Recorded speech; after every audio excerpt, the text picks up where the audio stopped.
Olá, queridos irmãos. Prazer novamente estarmos juntos estudando a Palavra de Deus. Hoje nós vamos estudar um dos temas mais importantes que um ser humano pecador pode conhecer. Ele é tão importante que deve ser a coisa que o inimigo mais odeia nesse mundo. Então, eu peço que você ore a Deus. Já foi feita uma oração aqui. Mas eu peço que você ore novamente na sua mente, para que Deus dê a você e a mim o pão da vida, o que Ele quer dar para nós hoje.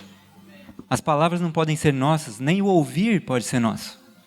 Tem que ser tudo de Deus. E se nós estivermos com o coração aberto, Deus vai poder falar a nós.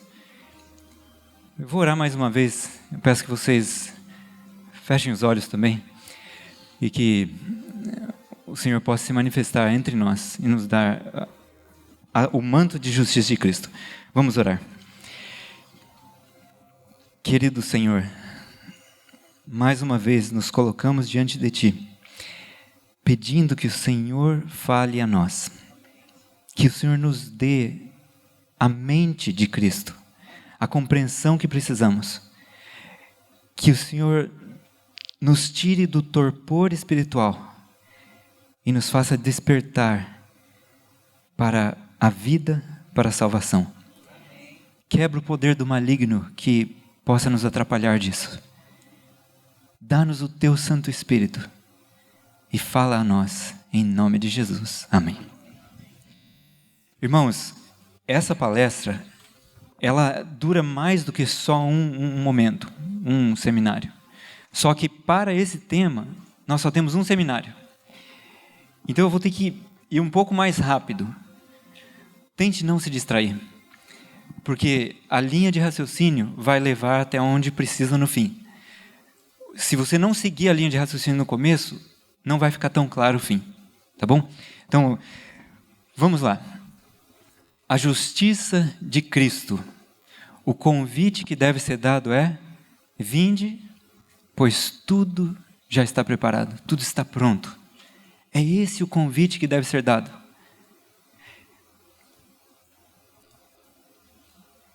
Eu achava que a justiça pela fé estava lá no Novo Testamento.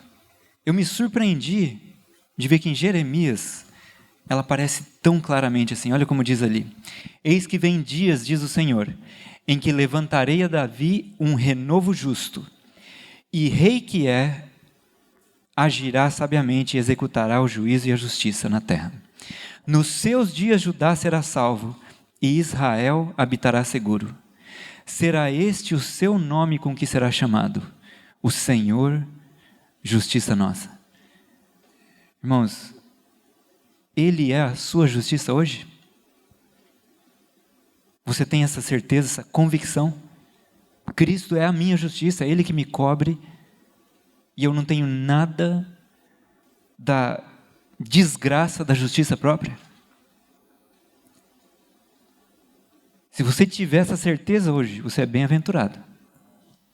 Mas se você não tiver essa certeza, que Deus possa abrir o seu olho.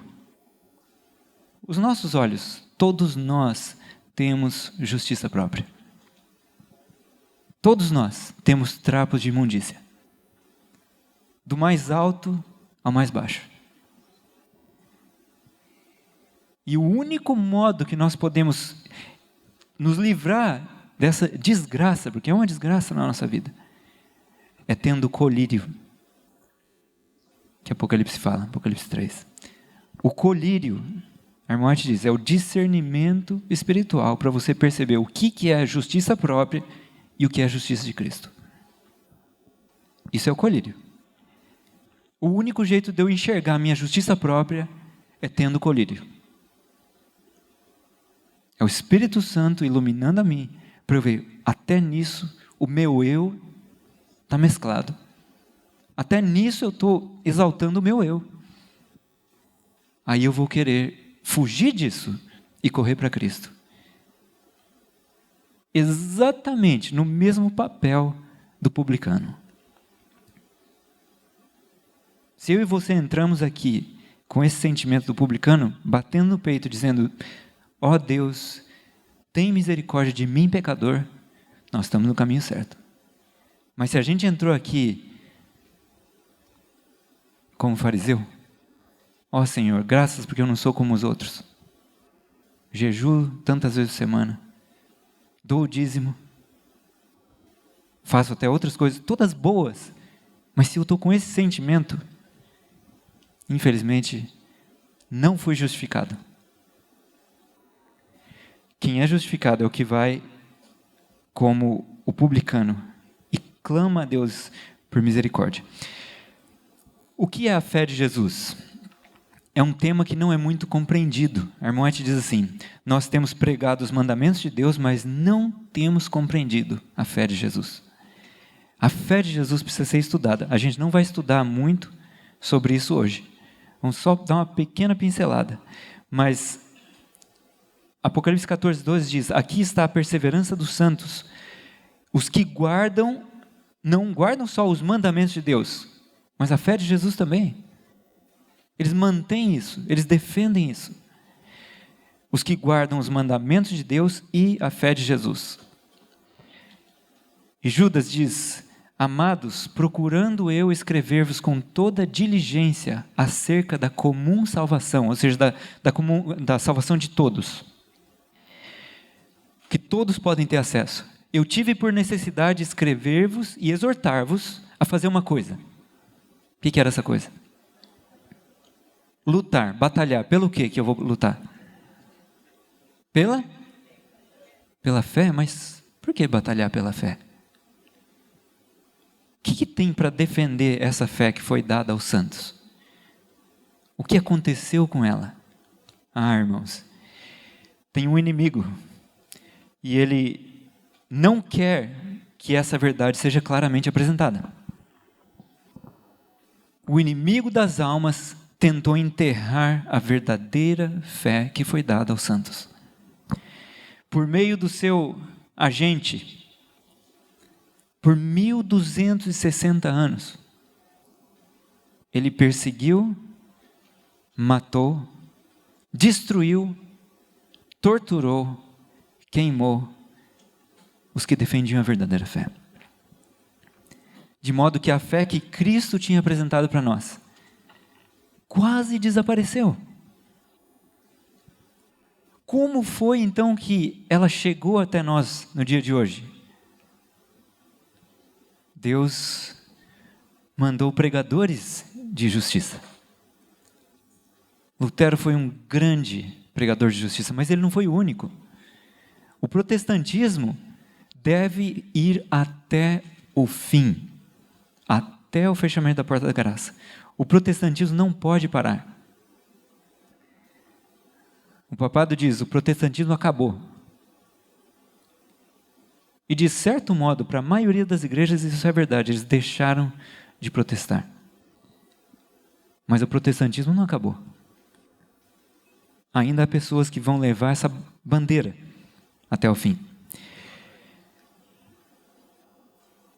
Lutero anunciou justificação pela fé, de modo maravilhoso. Mas ele não foi o único. Vieram vários outros pregadores. Roma reagiu, ela lançou a contra-reforma para tentar ganhar os países que haviam se tornado protestantes de volta para o romanismo. Só que Deus mandou outras pessoas. Já ouviram falar de John Bunyan? Quem já ouviu falar de John Bunyan? Poucas pessoas. O que ele escreveu? O Peregrino. Irmãos, que livro especial. A irmã White fala várias vezes desse livro. Uma bênção. Leia. Eu li com minha filha várias vezes já. Eu recomendo que vocês leiam. John Bunyan ficou 10 anos na prisão. E ele podia sair dessa prisão. Ele só precisava assinar um documento dizendo: eu não vou pregar mais. A única coisa que ele precisava fazer. 10 anos. E nessa prisão, ele escreveu o livro Peregrino, que alguns dizem que, depois da Bíblia, é o livro mais lido no mundo todo. Escrito em 1678, eu acho. 1678. John Wesley, um tremendo homem de Deus, pregador de justiça, influenciou outras pessoas. John Wesley, Carlos Wesley, George Whitefield e, por último, Jones e Waggoner. Quem estudou História Adventista conhece esses dois últimos e conhece a mensagem que eles apresentaram. Justiça pela fé. Mas vocês sabiam que eles não só falavam sobre justiça pela fé, mas também sobre liberdade religiosa? Se vocês tiverem a chance, venham na palestra sobre liberdade religiosa amanhã. A gente vai explorar um pouco mais a parte de liberdade religiosa que eles trabalharam. É impressionante o trabalho que Jones fez quando ele foi no Congresso americano lutar contra a lei dominical. Mas não é o tema dessa palestra agora. A Bíblia diz que a terra se encherá do conhecimento da glória de Deus. O que é a glória de Deus? O caráter de Deus. O caráter revela a justiça que Deus tem, os atos justos dele. Ou seja, a terra vai se encher do conhecimento de quem Deus é, da justiça dele. E para isso acontecer, o povo dele precisa refletir essa luz. Depois dessas coisas, vi descer do céu outro anjo que tinha grande poder, e a terra foi iluminada com a sua glória. Esse é o cumprimento de Abacuque. Apocalipse 18, verso 1. Só que o que é Apocalipse 18, verso 1? Vocês lembram? Que nome que a gente dá? É um nome adventista. A gente chama do quê? O alto clamor. É assim que os pioneiros adventistas identificavam o Apocalipse 18:1. É esse que é o alto clamor. Ele clamou com grande voz. E quando ele fala, o que sai da boca dele? Caiu Babilônia. E se tornou, aí ele menciona várias coisas que entraram nela, e depois ele faz um chamado. Qual que é o chamado? Sai dela, povo meu. Esse anjo anuncia uma mensagem para o mundo todo, a terra se ilumina com a glória. E agora, vamos ver aqui como que Ellen White identifica essa mensagem.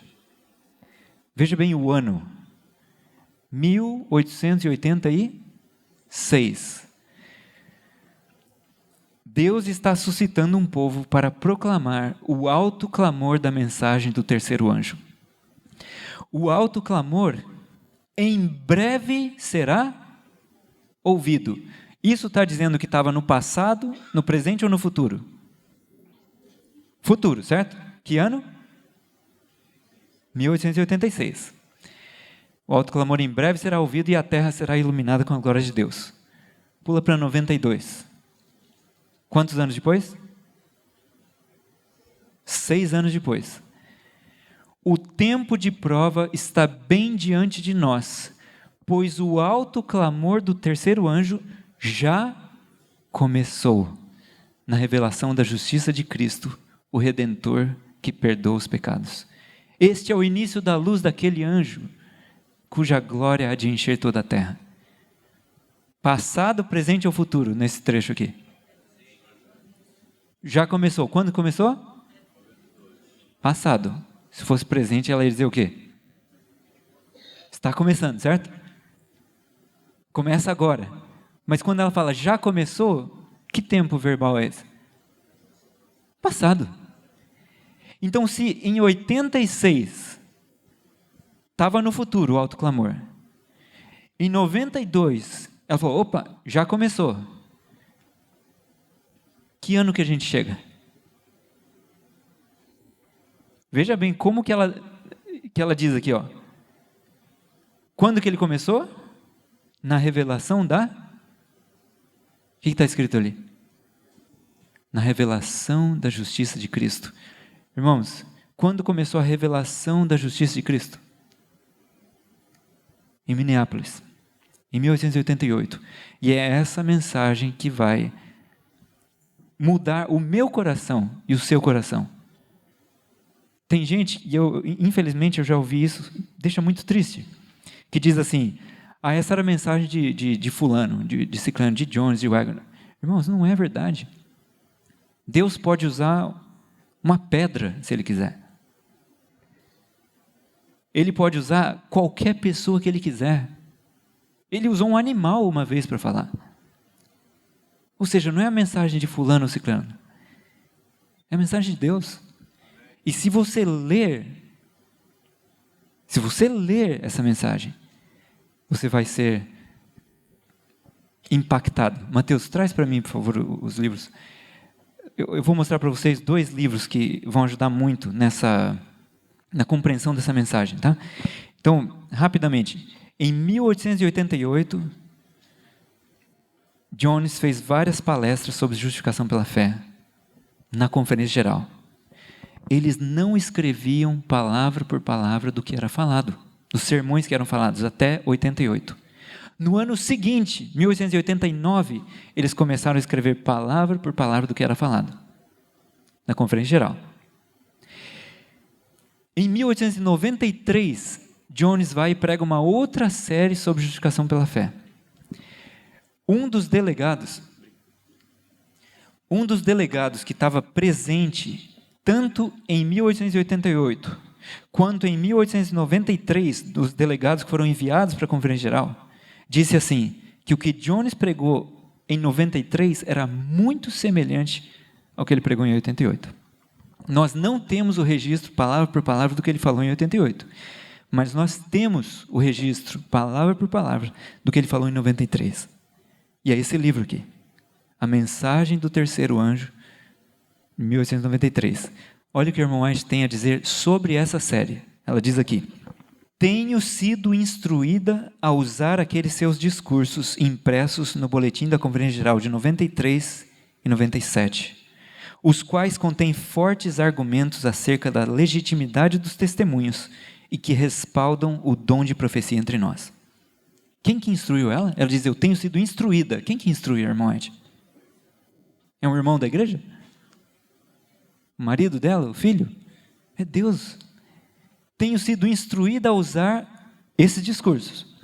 E ela diz, foi-me mostrado que muitos seriam ajudados por esses artigos, e especialmente os recém-chegados à fé, que não têm sido familiarizados com nossa história como um povo. Será uma bênção a você ler novamente estes argumentos que foram preparados pelo Espírito Santo. Ela estava falando para Jones, leia de novo seus artigos. Isso quando ele já tinha saído da igreja. Vocês sabiam que ele saiu da igreja? E isso é usado contra ele, contra a mensagem? 3 pessoas, irmãos. Jones, Wagner e Kellogg.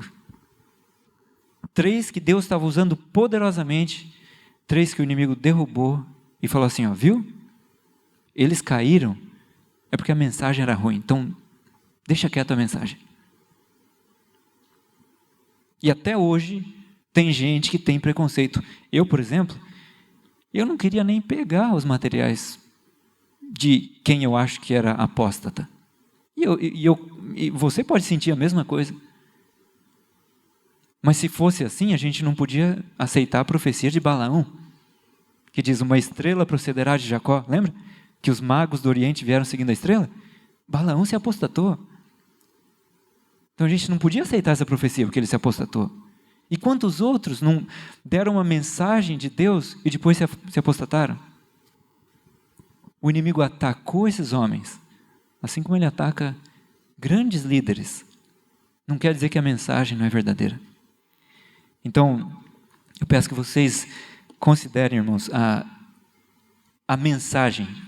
Deixe o instrumento de lado, porque o instrumento é falho. Assim como eu e você, somos cheios de falhas. Mas considerem a mensagem, tá? Bom, 1893.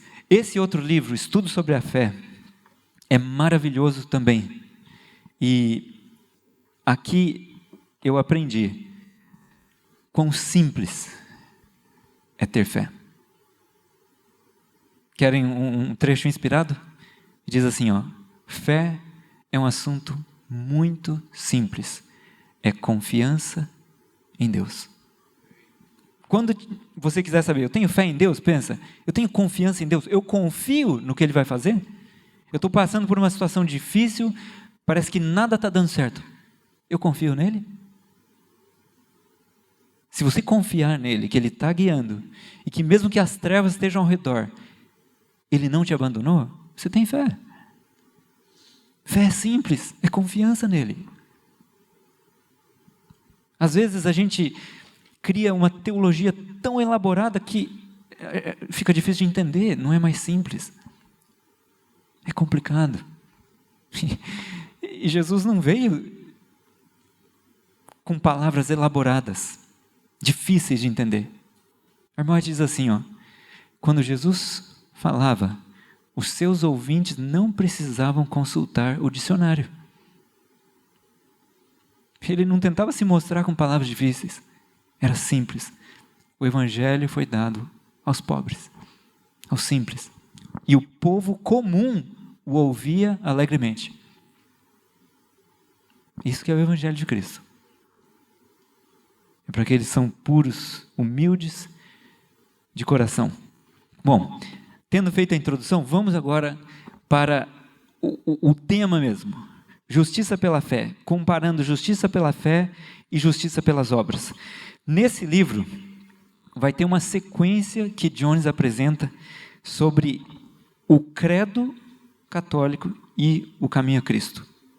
E eu vou só citar um desses trechos para você. Depois vocês podem, se quiserem, podem comprar o livro físico ou baixar o PDF.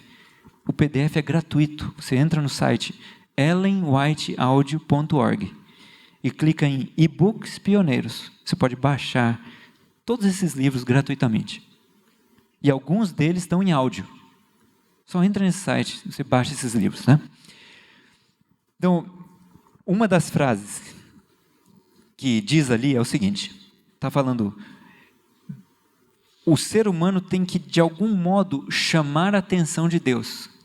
Ele tem que fazer alguns preparativos para poder receber a graça. E sabe o que o credo disse? Esse credo que ele cita ali?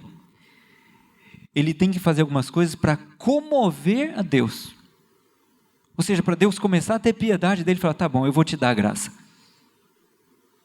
Por isso que entra toda aquela história de flagelos, sabe? Ajoelhar, penitências, peregrinações, é para comover a Deus. Tá certo isso, irmãos? É assim que é o nosso Deus? Que parábola ilustra o amor de Deus pelo pecador? Mais tocantemente. Filho pródigo, certo? Ovelha perdida, ela não está enlameada, não está, sabe, toda estragada. Ela está perdida. Mas o filho pródigo, o que ele estava fazendo? Querendo comer comida de porco. Alguém já foi em algum chiqueiro? O cheiro é bom? É terrível, certo? Assim, eu não sei que cheiro é pior. Eu não sei se tem um animal que fede mais do que porco. Deve ter, quem sabe o gambá, não sei. Mas enfim, é fedido. E o rapaz, ele estava cuidando de porco, e não só cuidando deles. O que ele queria fazer? Comer a comida deles. Você daria um abraço no seu filho? Se ele tivesse vindo do chiqueiro, ou você falaria, toma um banho primeiro? Eu acho que, né? Assim, falando honestamente, eu tentaria dar um banho primeiro. Mas o que aquele pai fez? Ele foi correndo, abraçou, beijou, pediu para vir a roupa para pôr nele.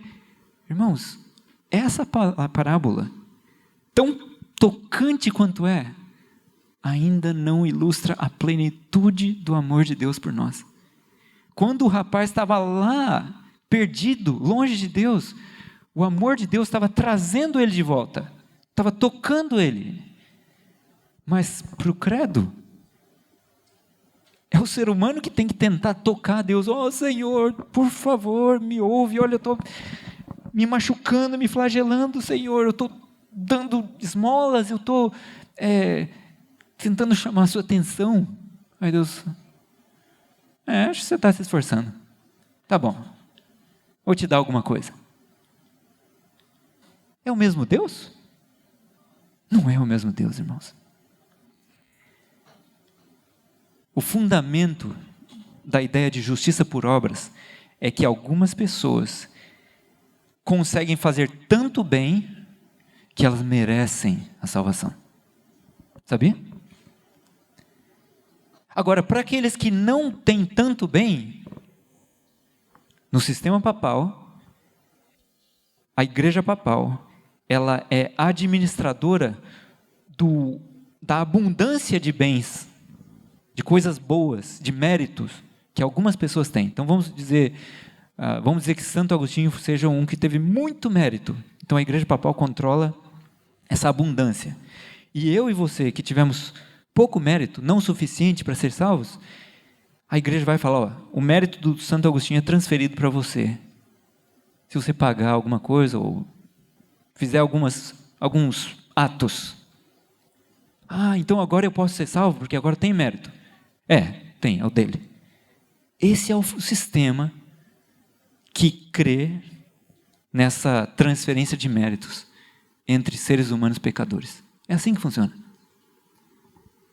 O papado é simplesmente é como se fosse um banco administrador de méritos dos santos. Transfere de um para o outro. É assim que a gente crê? Mas se você não cresce nisso, você era queimado vivo? Você era torturado?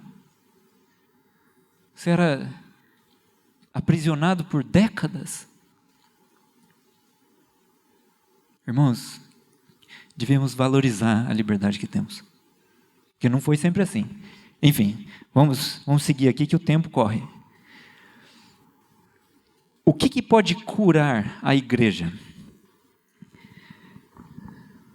E a igreja, eu digo, o corpo de Cristo. O que pode curar? Nós estamos numa ilusão de salvação por obras, achando que temos salvação pela fé. Aí você fala assim, não, nós queremos justificação pela fé. O credo católico diz a mesma coisa. O homem é justificado pela fé. Mas como que é essa justificação pela fé? Se você lê as entrelinhas, é puramente obras. Mas é chamado, o título é justificação pela fé. Então não adianta alguém dizer para mim e para você, eu já creio nisso. Tem que ter na prática. Será que a gente crê na prática? Ou é só o título? É só a teoria? Então vou fazer 2 perguntas para vocês. Primeiro, imagina a cena. Uma pessoa que tem 40 anos de adventista. E a pessoa começa a pensar assim, puxa, agora sim, agora eu tenho essa... Antes eu estava mal, mas agora eu estou bem, eu já tenho 40 anos. Uma pessoa chegou para mim uma vez e falou assim, você acha que eu não vou ir para o céu? Você acha que eu não vou ser salvo? Eu tenho 3 pastores na minha família.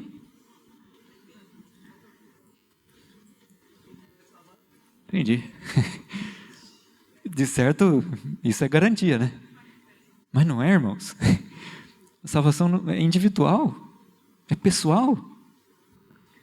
Se nem Abraão, Jó, poderiam salvar os filhos, mas eles iam salvar só eles. Quer dizer, pela graça de Cristo, eles não conseguem salvar outras pessoas. É individual. Quanto mais nós.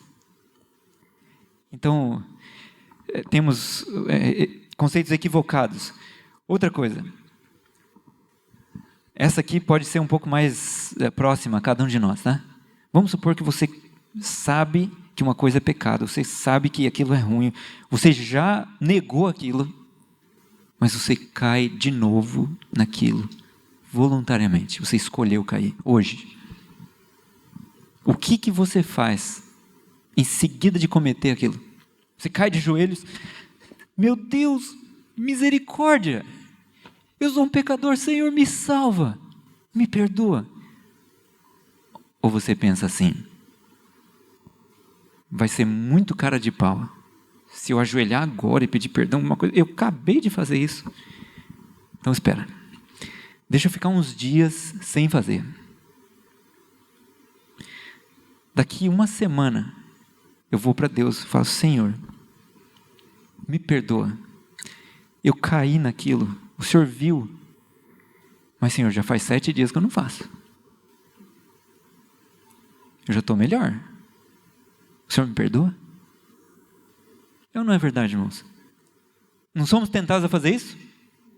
Se você falar que não, eu não acredito em você. Nós somos tentados a fazer isso, porque salvação por obra está no nosso coração. É natural, é da natureza humana. O que seria o certo fazer? O primeiro certo é não fazer o mal, certo? Mas se você fez, o que seria o certo? Imediatamente correr e falar, Senhor, estraguei de novo. Senhor, me perdoa. Senhor, em mim não há bem nenhum. O Senhor sabe disso. Então, eu não vou tentar me justificar. Me justifica o Senhor. Tira o meu pecado e me dá a sua justiça. Não é isso que Davi fala? Cria em mim, Senhor, um coração puro. Lava-me com hisopo e eu ficarei limpo. Ele sabia que nele não tinha nada de bom. Mas se ele achasse que tinha o bem, ele ia tentar sozinho. Senhor, não, eu estou melhorando aqui, eu vou conseguir. Eu vou ter um jeito de me apresentar para Deus limpo. Enfim, deu para perceber como a gente ainda tem coisa de salvação por obras? E eu não estou falando de vocês, estou falando de mim, tá? Isso é o que eu sinto, mas eu tenho que lembrar disso e correr disso. Não. Eu vou para Deus agora. Se eu cair, Senhor, eu errei, eu fiz o que quer que seja, eu vou para o Senhor agora. Não vou tentar me melhorar. Será que eu consigo sair do poço puxando uma mão com a outra mão? Dá certo isso? Então eu não consigo sair do poço. Alguém tem que vir de fora e me arrancar, me puxar para cima. Não é isso? Você não consegue sair do seu pecado. Ou Jesus te tira, você permitindo, ou você vai continuar nele.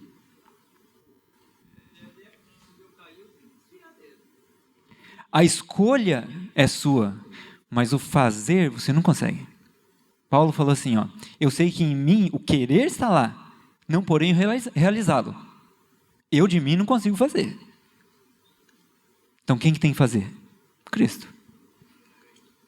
E Jesus falou para a gente, sem mim, nada podeis fazer. Vamos lembrar disso?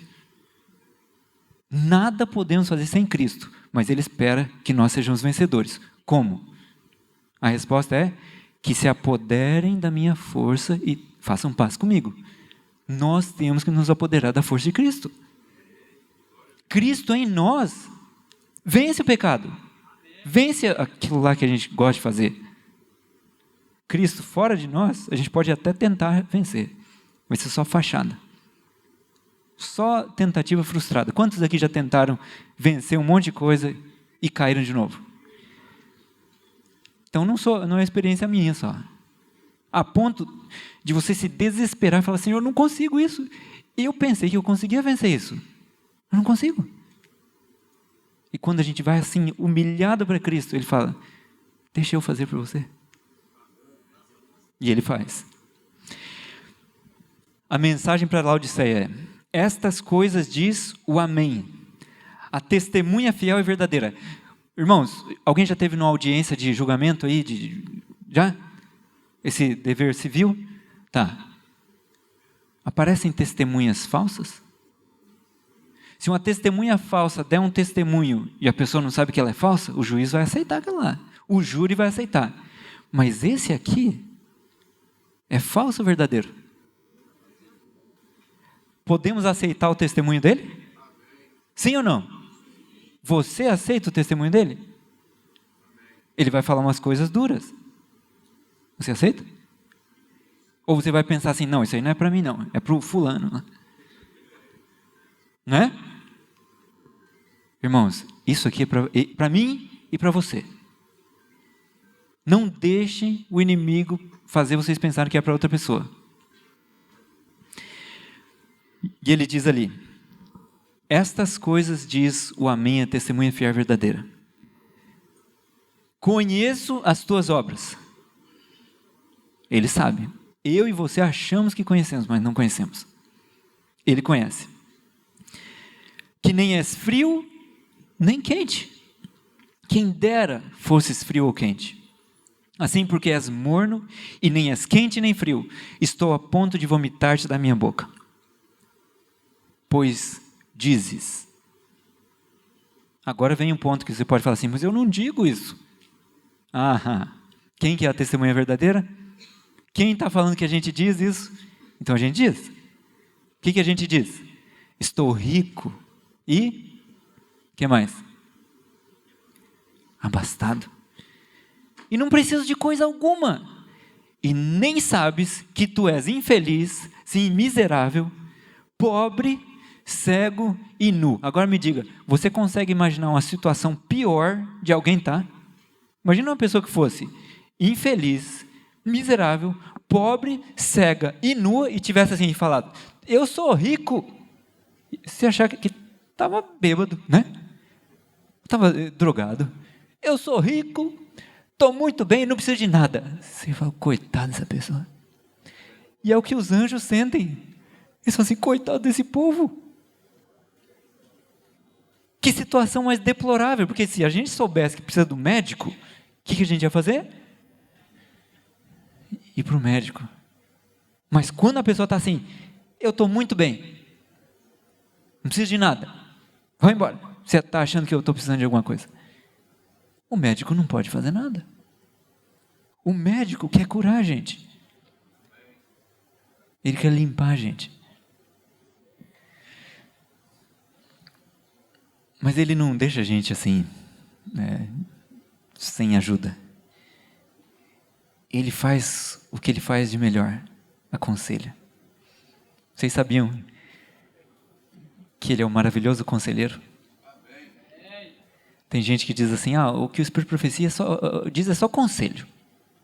Segue quem quer. É o que Jesus fala também, aconselho-te. Segue quem quer. Se não seguir, tem as consequências. Eu escolho seguir o que está escrito. Aconselho-te que de mim compres o quê? 3 coisas. Ouro refinado pelo fogo, vestiduras brancas e colírio. O que é cada um desses? O que é, qual a nossa condição atual? Esses vários itens. Terríveis. Aí alguns vão dizer assim, essas palavras cortantes e incisivas não se referem a mim. Eu estou em uma condição espiritualmente razoavelmente boa. Embora eu possa não ter todo o fervor e zelo que alguns têm, eu creio na verdade. Aqueles a quem essa mensagem pertence podem pegá-la. Penso que alguns precisam dela. Será que a gente pensa assim? Isso é o Espírito de Profecia dizendo. Se você está achando que pode ser que alguém precise dela, mas não é você, olha a sua condição. Vocês que pensam e raciocinam assim, tenham certeza que vocês são exatamente aqueles a quem essa mensagem pertence. Então, para quem que é isso? É para mim. É para nós, individualmente. Se nós deixarmos Deus falar, Ele vai falar com a gente. Por isso que a gente tem que orar, Senhor, dá-nos ouvidos para ouvir. E Jesus tantas vezes repetiu, não só no Apocalipse, mas em outros lugares, Ele diz, quem tem ouvidos para ouvir, ouça. Quer dizer que precisa ter ouvido, e não é isso aqui, não é esse órgão físico. É algo espiritual, porque todos estavam ouvindo a voz dele, mas nem todos ouviam. O que é o ouro puro? A irmã White diz, a fé e o amor puros. Porque o nosso amor é misturado com egoísmo, com o eu. A gente acha que ama, mas na verdade é o egoísmo. Nossa fé, misturada com crença em nós mesmos, com desconfiança de Deus, com salvação por obras. Vestes brancas. O que é a veste branca? Justiça de Cristo. É a justiça de Cristo mais a justiça minha? Tem alguma parte de justiça minha? Tem um fio só na roupa de justiça minha? Vocês estão na dúvida? Tem alguma partezinha que eu consigo adicionar a isso? Nada, nada, nada. Nem as coisas boas que eu faço? Se eu pegar as melhores coisas que eu já fiz na vida, eu posso adicionar a justiça de Cristo? Ah, bom, vocês estão respondendo correto. A gente já vai ver isso em mais detalhes, tá? Colírio. Esse discernimento espiritual, e no outro texto a irmã diz, unja os olhos com colírio. Discernimento espiritual, a fim de que você possa discernir entre justiça verdadeira e justiça própria. É o colírio que vai te ajudar a ver.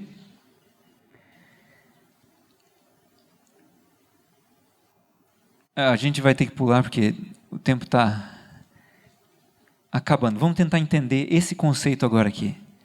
Eu creio que se vocês entenderem esse conceito, vai ajudar muito nessa resolução de quanto a algo de bom que vocês fizerem, boas obras, poder ou não salvar vocês, tá? Vamos ver isso aqui então. Nossa tendência é procurar nos salvar por nossas próprias obras. Queremos ter justiça própria. Se você duvidar disso, qual foi o primeiro ato que Adão e Eva fizeram depois de pecar? Depois de se esconder, o que eles fizeram? Se cobriram com o quê? Folha de figueira. Para quê? Para esconder a nudez. No sentido espiritual, é isso. Esconder a nossa vergonha, como? Com justiça própria. Não eram as vestes de Cristo que eles estavam usando. Era algo que eles mesmos fizeram. Queremos consertar e melhorar sozinhos. E esse teste a gente já fez. Bom, vamos ver aqui. Qual é o papel da lei de Deus? Mostrar a justiça de Deus e detectar pecado. Igual quando você passa vai para o aeroporto. Imagina alguém entrando com arma carregada num avião. Não ia ser um problema? Então eles põem um detector de metais. E aí você passa ali e o detector tem que apitar. Alguém estava me falando agora que está com placa de titânio na coluna. Aí eu falei, mas e quando você passa no detector? Apita? Eu falei, não apita nada.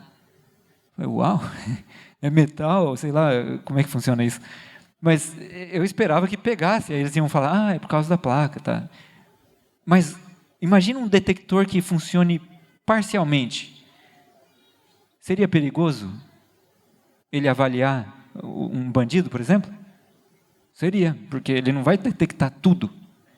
Imagina se a lei de Deus detectasse só parcialmente o pecado e não completamente. Seria perigoso? Sim, porque ela ia deixar entrar no céu gente que está ainda com pecado, que não abandonou o pecado, que está participando dele. Por quê? Porque ela não detecta tudo. Mas a lei de Deus não é assim.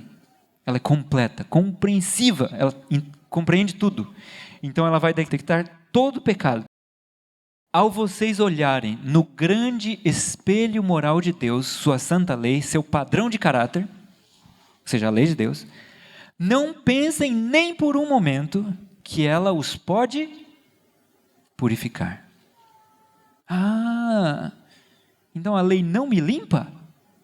Não. Nada. Era só o espelho. Alguém já tentou, não sei, as mulheres usam às vezes maquiagem, né? Às vezes você tem que tirar a maquiagem. Você já tentou tirar ela com o espelho? Pegar assim. Ajuda? Não sai, né? Mas é mais ou menos isso que a gente tenta fazer quando tenta se justificar pela lei. Se limpar com a lei de Deus. Ela não pode purificar. Ela está ali para mostrar o pecado. Mas tem uma outra coisa que pode purificar a gente. O que é? O sangue de Cristo. Ou seja, a lei, ela não pode perdoar pecados, ela não pode salvar um pecador. Ela pode condenar o pecador, mas a lei não salva. O que é que foi feito para salvar o pecador? O plano da redenção. Plano da redenção. Tá, esse sim trabalha no perdão de pecados, na salvação. Justificação pela fé. Quando nós tentamos nos justificar pela lei, estamos indo por um caminho errado. Quem procura alcançar o céu por suas próprias obras em guardar a lei, tenta uma impossibilidade. Mas Senhor, eu estou guardando a lei agora, eu não mereço alguma coisa de salvação? Senhor, eu estou guardando o sábado, será que eu não mereço um pedacinho aí? Não. Se você está tentando se salvar por isso, você não merece nada. Aliás, você merece uma coisa. O quê? Condenação. Se você tentar chegar para a lei e falar, e agora? Posso? Ela fala, não, pode não. Vai morrer. Porque o papel dela não é te salvar. Ela não consegue te limpar. Quem que a lei diria que está certo? Sabe quem? Alguém que nunca pecou. Então, se um anjo de Deus, lá do céu, chegar perante a lei e falar, estou condenado ou estou certo? Ela vai falar assim, está tudo certo. Se alguém de um outro mundo não caído chegar perante a lei e falar, estou condenado ou estou certo? Ela vai falar, está tudo certo. Mas se um pecador chegar perante a lei e perguntar para ela, como é que eu estou aqui? Como é que eu sou? Ela vai falar, não está tudo certo. Está mal. Para a lei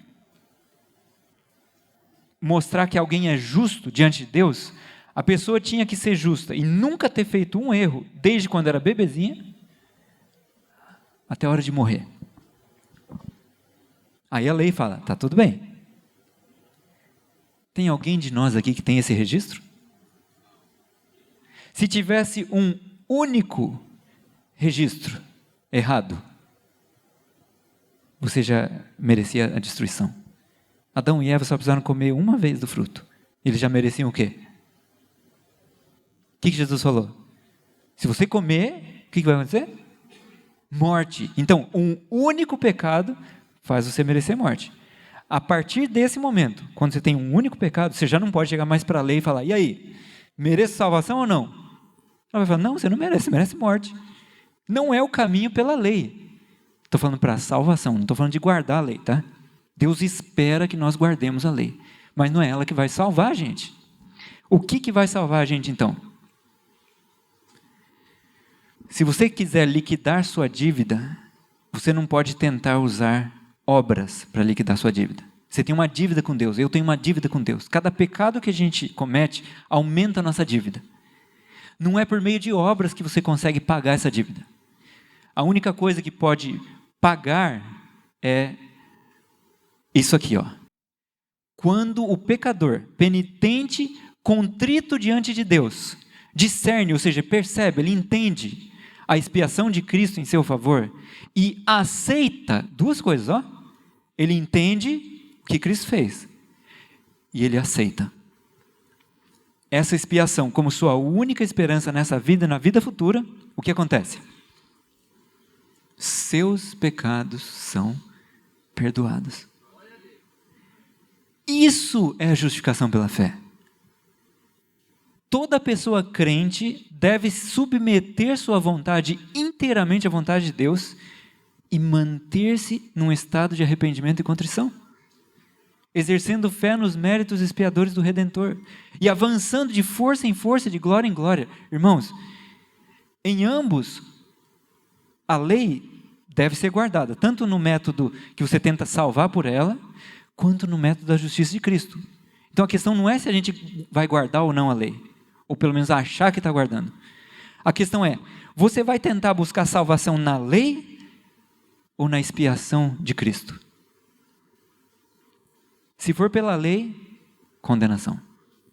Se for por Cristo, justificação. Mas não quer dizer que você é justificado para continuar desobedecendo. Você é justificado para boas obras.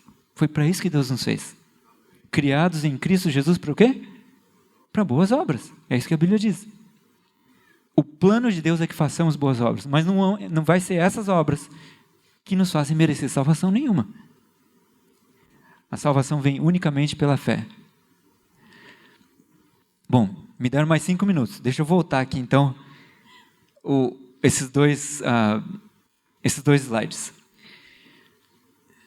Não há um ponto que necessite ser realçado com mais diligência, repetido com mais frequência ou estabelecido com mais firmeza na mente de todos. Olha que importância desse ponto, irmãos. Qual que é esse ponto? Ela diz aqui: a impossibilidade de o homem caído merecer alguma coisa por suas próprias e melhores boas obras. Em outras palavras, é impossível você merecer a salvação pelas melhores obras que você faça. Mesmo que seja aquela que você falou assim, não, essa aqui foi certa. É impossível você merecer salvação por isso. A salvação é unicamente pela fé em Jesus Cristo. Agora, essa aqui é um dos textos mais fortes que eu tenho visto. Tente entender.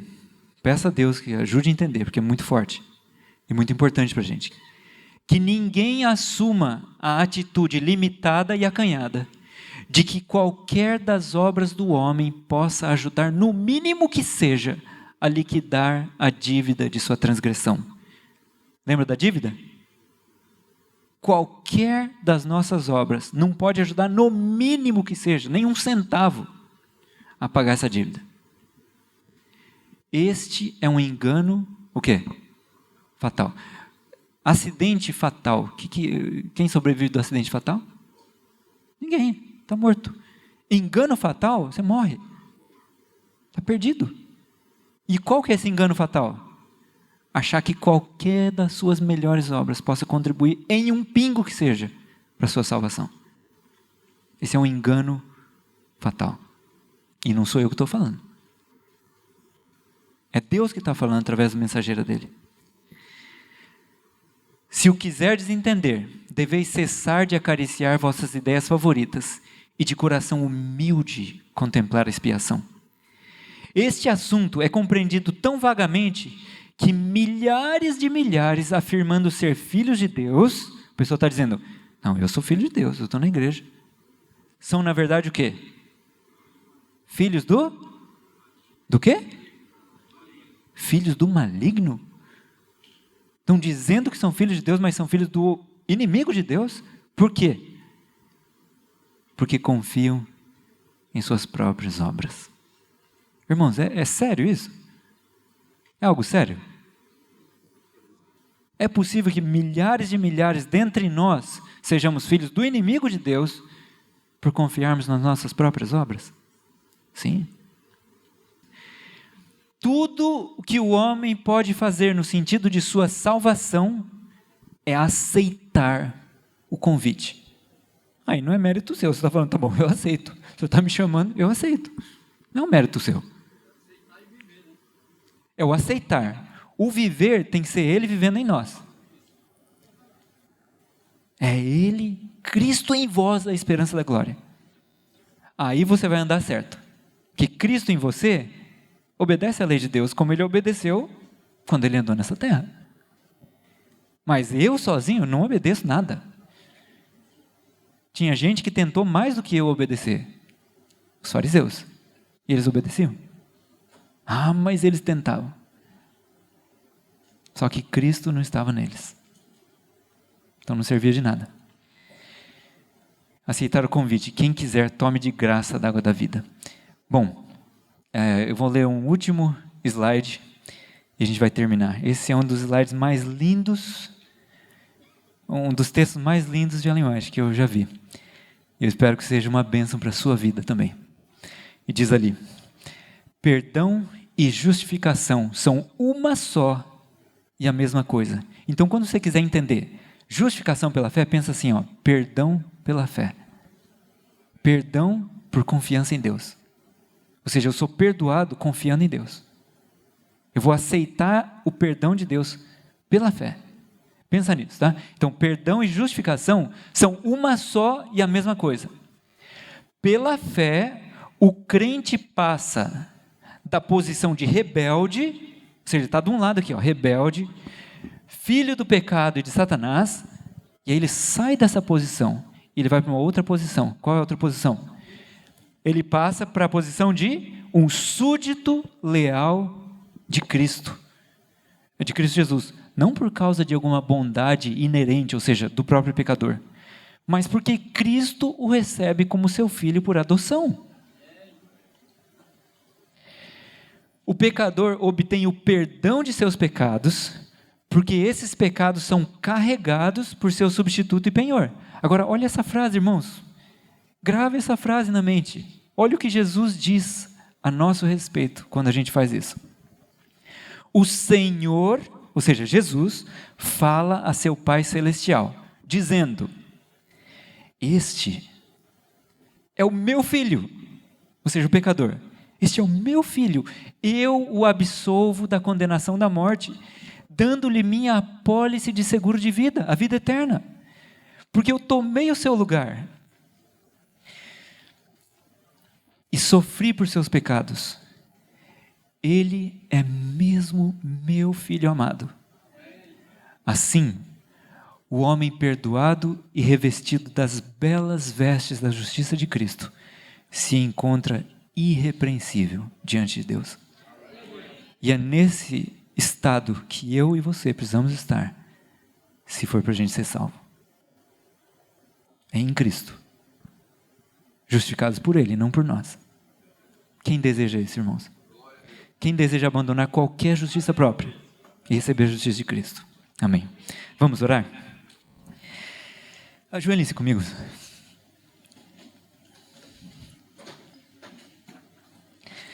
Oremos. Querido Deus, nosso Criador, louvado seja o Teu nome pelo grande sacrifício que Cristo fez por nós. Nós agradecemos porque não precisamos depender de nossa justiça própria, porque Cristo já preparou as vestes brancas para todos aqueles que creem nele. Ó Senhor, ajuda-nos a abandonar todos os nossos trapos de imundícia e a recebermos as vestes brancas e a andarmos de modo digno do Teu nome. Senhor, dá-nos o Teu Espírito, abre os nossos olhos, abre os nossos ouvidos, não nos deixe perecer nas nossas próprias obras, mas que possamos viver a nova vida, a vida que Cristo tem para cada um de nós. Habita em nós e usa-nos para proclamar a Tua justiça ao mundo, para que o mundo seja iluminado com a Tua glória. Em nome de Jesus. Amém.